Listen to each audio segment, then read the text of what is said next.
On December 10, 1878, Osbourn Dorsey was granted U.S. patent number 210764 for his improvements in door closing devices, specifically doorknobs and door stops. Before his innovation, doors were primarily secured with simple latches and cumbersome mechanisms, making them inconvenient and sometimes unreliable. While round doorknobs already existed, Dorsey's patent introduced a refined mechanism that improved door stability and usability.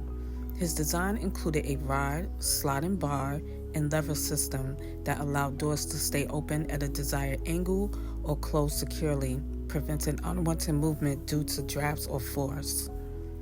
Dorsey's doorknob and stop design helped shape the way doors function today.